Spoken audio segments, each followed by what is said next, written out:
All right? Yeah, I can. Okay, perfect. Let me pull up my questions.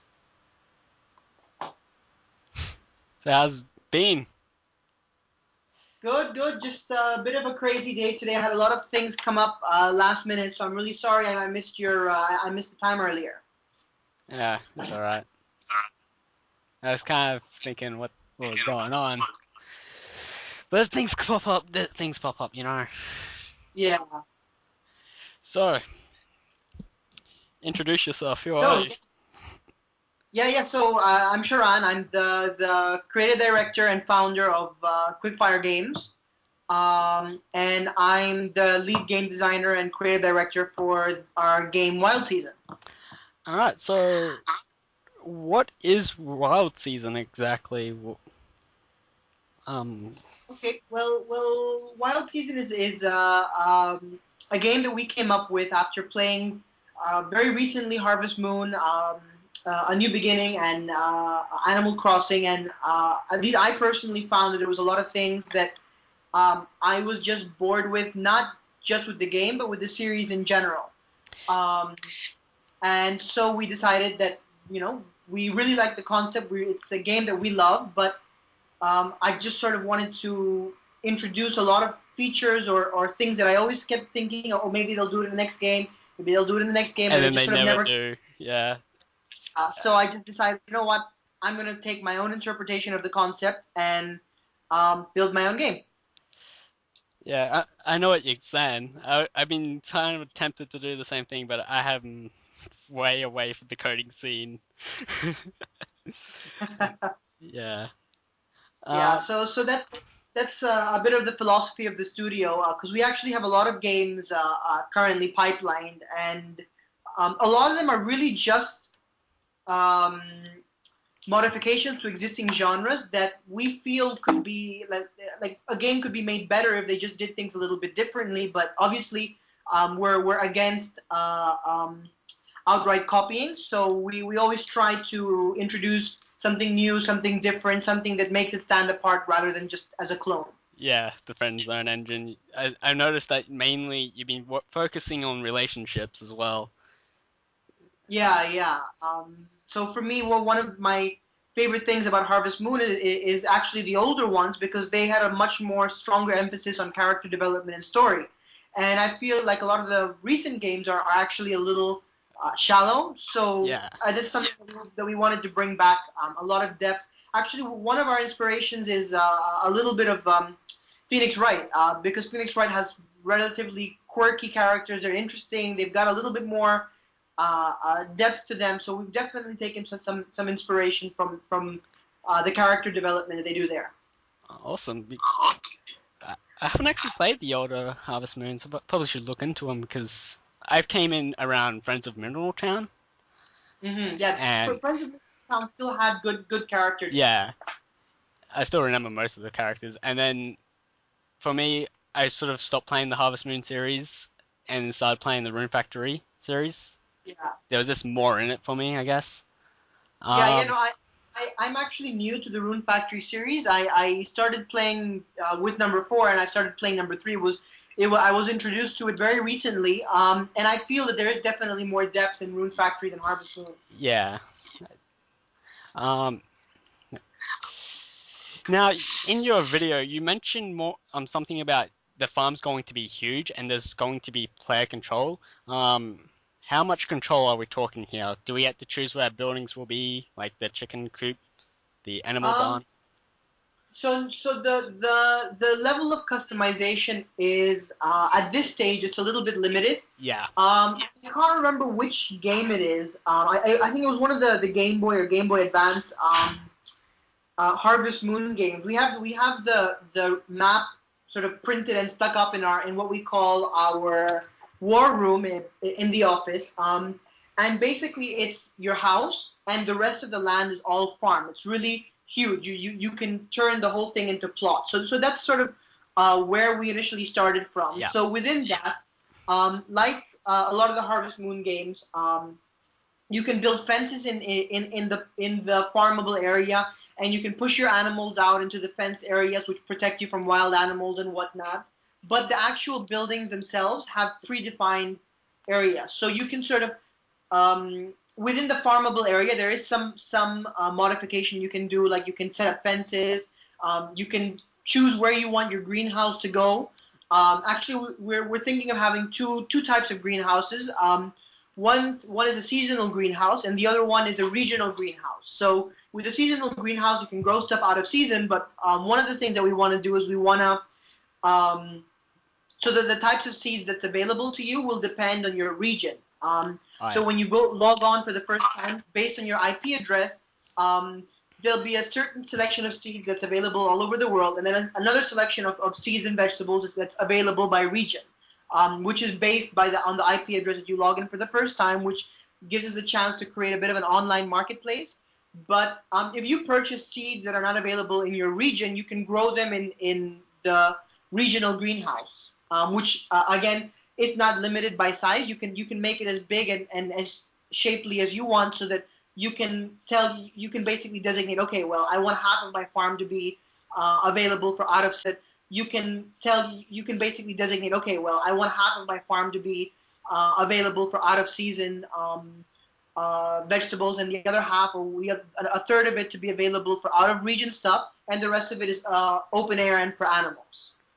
Wow, that sounds like a huge rabbit hole there. Or like it'd be fun to play. A rabbit hole, like a huge in-depth game mechanic thing there. Be fun to. It'd be fun to play around with. I can tell you that now. Yeah, I mean, actually, the mechanics themselves are not that complicated.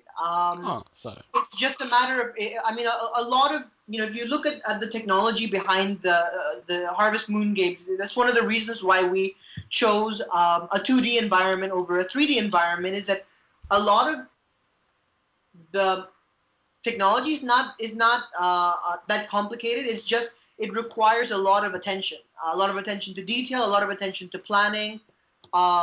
Because if you think about it, once you have the mechanic to place stuff, then you just tell the system what type of object it is, what the properties are, and then the rest of it is just really setting the limits of customization. All right. You touched among the friendship relation thing a bit earlier, but can you go a bit more in depth? Like, you said in your video you can be classed as stalker. Like, how would you consider to be classed as stalker in the game?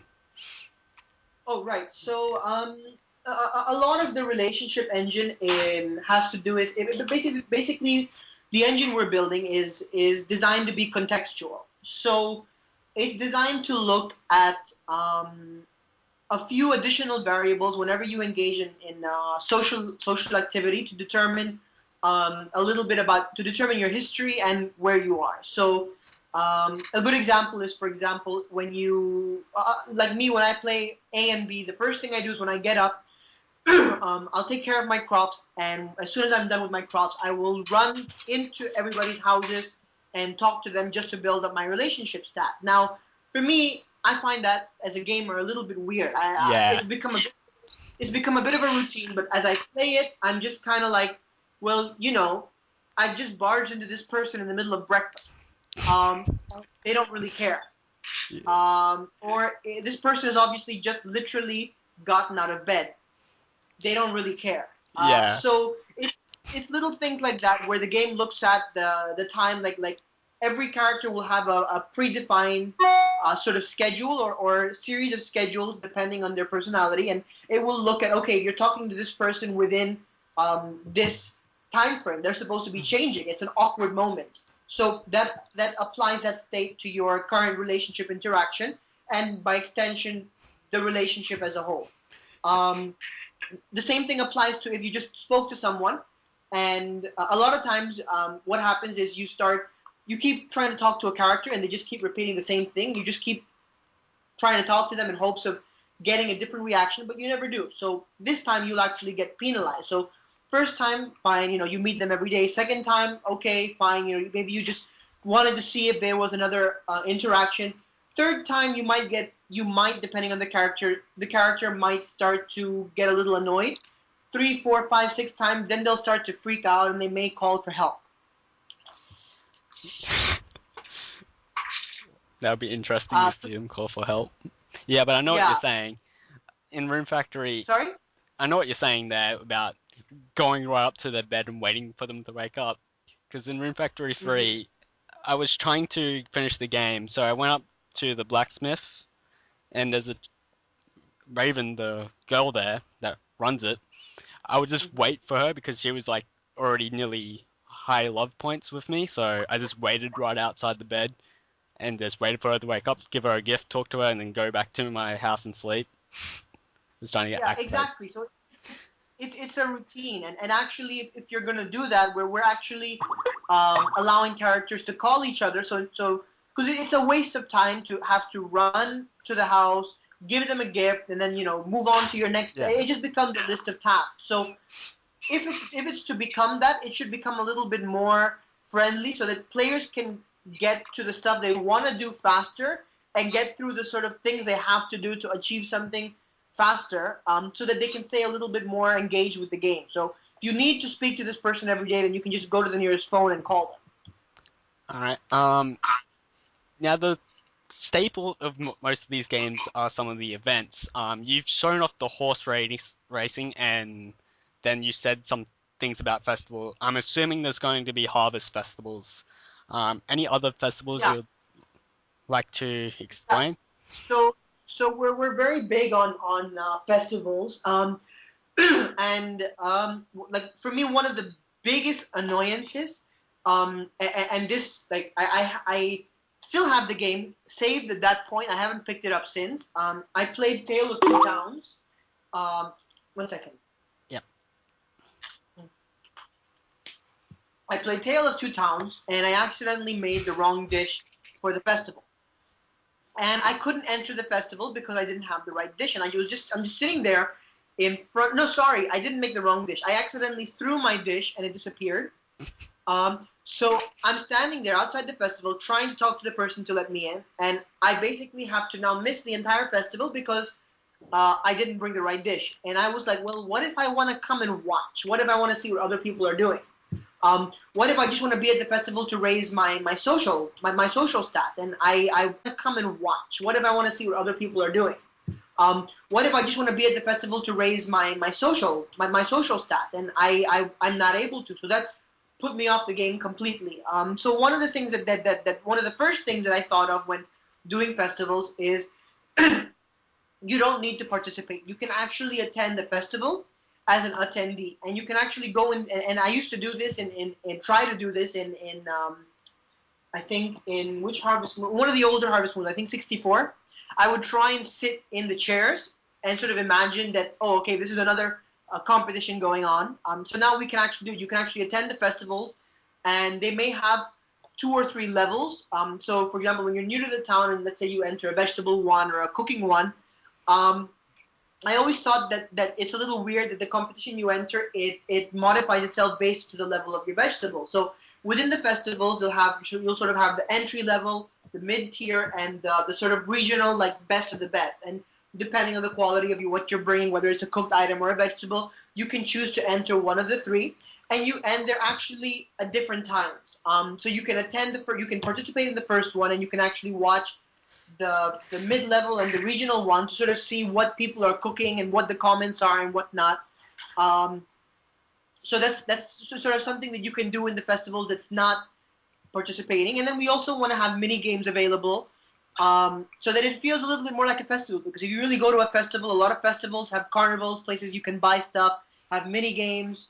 So we wanna have that. And one of the things we're also doing, we're not sure if this will make it into the final game, but we also want to make it so that you can, prior to a festival, ask someone to come with you to the festival, and they'll basically be kind of like your date at the festival. Oh, that's actually a pretty good idea. Yeah, I hope it. because again, if you look at movies, if you read books, when you go to a festival, you always go with a date. Sure. I hope that actually makes it into the final game because that sounds like an awesome idea.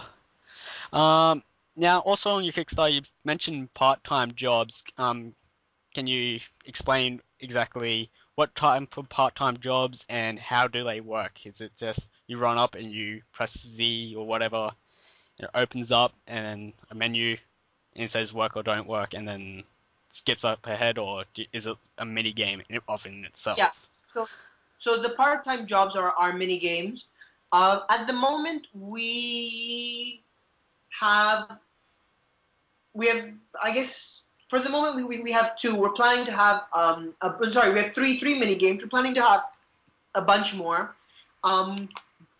So one of them is actually you can work at the bar. There's a bar in the game, and you can work at the bar helping serve patrons their beer.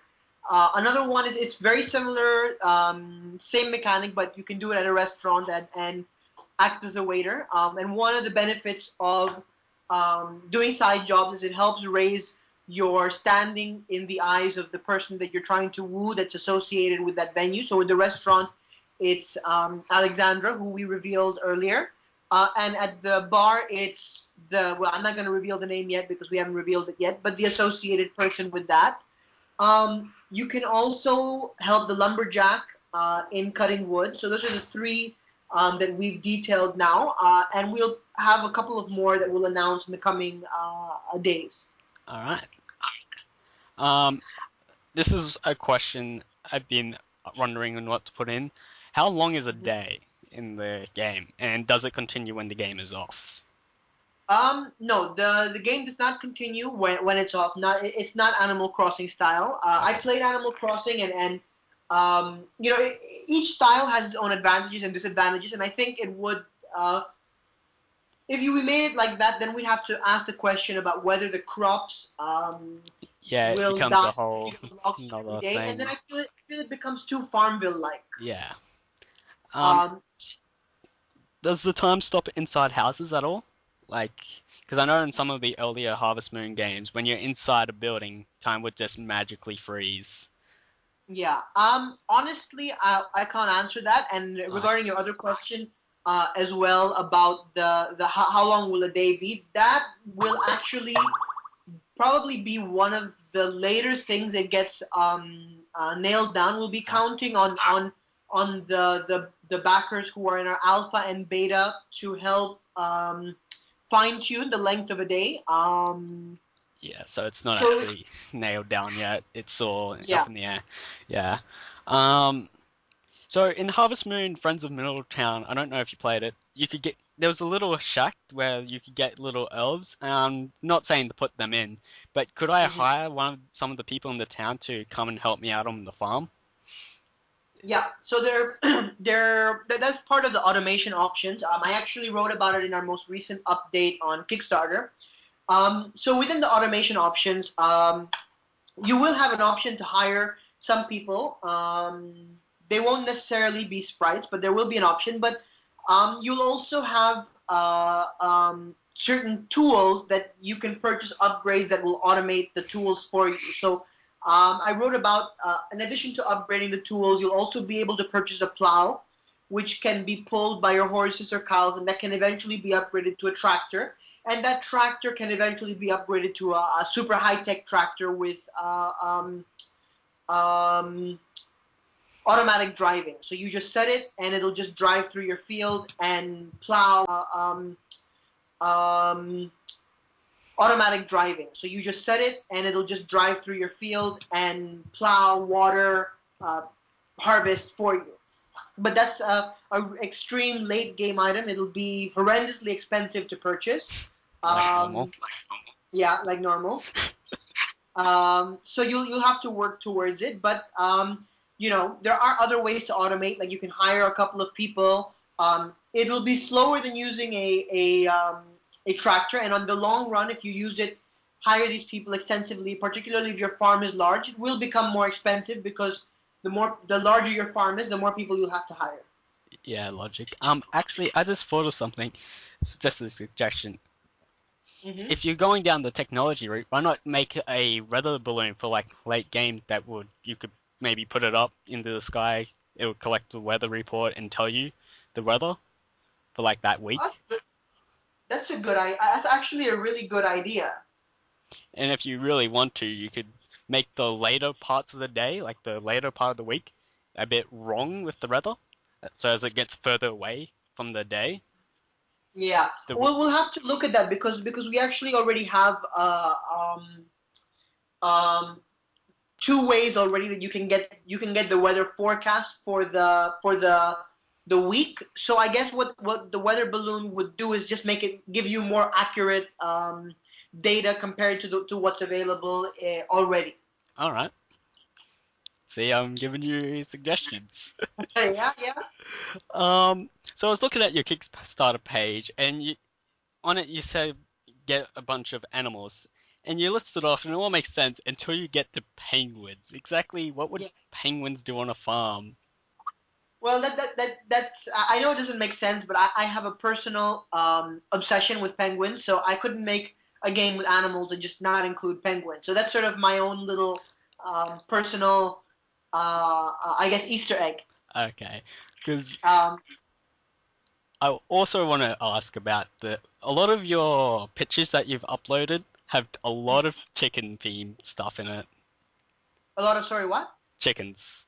Just Oh, yes. can you explain that? Not. I mean, there's not a particular logic behind it. I think my artist just sort of like the chicken design, and chickens are just normally associated with. These types of games, just- yeah. Yeah, so I guess the art team just sort of felt that chickens. Yeah. Get more chickens in there. Um, Yeah. so what platforms is this game coming out for? Okay, so initially we are looking at PC, Mac, Linux, as well as iOS and Android. However, if we were to surpass our goals, we really want to have the game available on PlayStation Vita. We're looking at Ouya. We're exploring options with the Wii U. We'd really like the 3DS, but we're not very familiar with publishing with Nintendo's 3DS. There's not a lot of, at least we haven't been able to find a lot of information for indies about it, but we know it is possible. And we're also, there's one more that we were exploring. And of course, if it's available on iPhone, Android, we're looking at basically as many platforms as we can get it on. Because we're using Unity, Unity makes it so easy to port to multiple platforms. And because we're already looking at a PC Mac version with keyboard and gamepad support, it'll be easy to get it into consoles and handheld consoles. And for the mobile versions, where we're looking at a touchscreen friendly control system, which will make it easy to port to touchscreen friendly devices like a Windows 8 Touch version, other mobile phones like BlackBerry, Windows Phone, and whatnot. Also, are you guys looking into modifications, like allowing people to modify your game? That was mentioned, I think, as a comment or in the forums. I very much like the suggestion of making the PC Mac Linux version available to Steam Greenlight for modding. We will need to explore that and whether it has any implications in the multi-platform nature of the game, because all of the platforms will be working off of a single code base. So if making it modifiable causes problems for the other platforms, we may not be able to. However, again, with stretch goals, the stuff we can do with stretch goals, the options are limited. We can do a PC Mac Linux code-based version, which has this feature, but it will require additional time and resources. All right. So, possibility, don't know.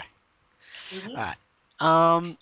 So most games in this genre allow you to have a child, and a lot of times the child just sits in your house and does nothing. Do you have any? Because I'm assuming you're gonna be able to have a kid in this game. Yep.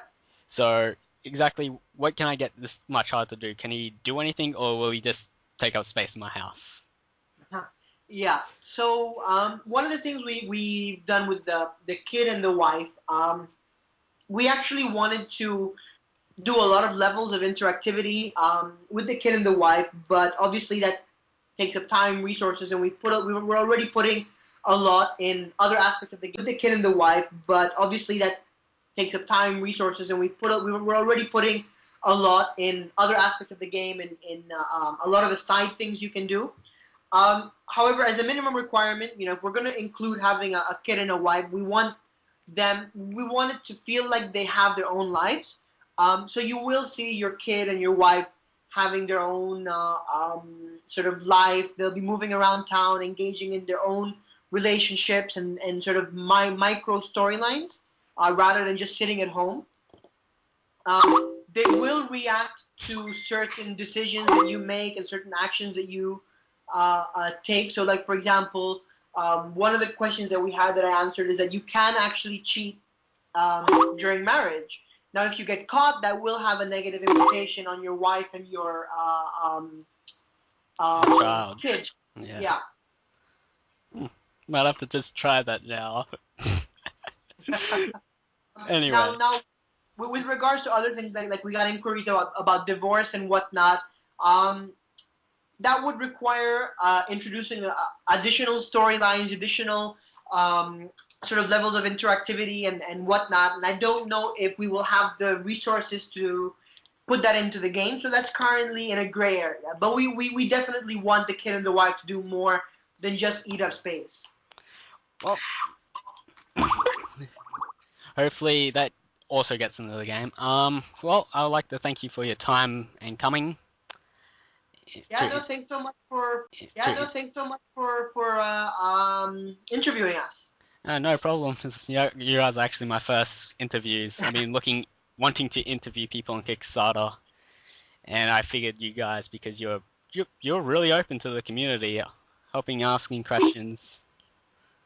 Yeah, well, it's Harvest Moon is a community with a very passionate gamers and very passionate communities, and I think we'd be fooled not to capitalize on that and to try and make a game that the community also can associate with and really feel passionate about. Alright. Hit my hand accidentally, damn it. Yeah, so just thanks for coming, and thanks for allowing me to interview you. Great, thanks so much. No problem. Alright, speak to you soon. Bye. See ya. Hello there of everyone that was watching. If you haven't seen it, there was an annotation in the top corner and there's a link down in the description to go over to their Kickstarter page and help them get kickstarted. Just pledge and hopefully they will get it made. Well, hopefully they get pledged, like enough pledge money, and get the game made. Hopefully I'll also be doing more interviews like this for people through Kickstarter. So yeah, like, comment, subscribe, and hopefully I can get some more people. And also, see you next time.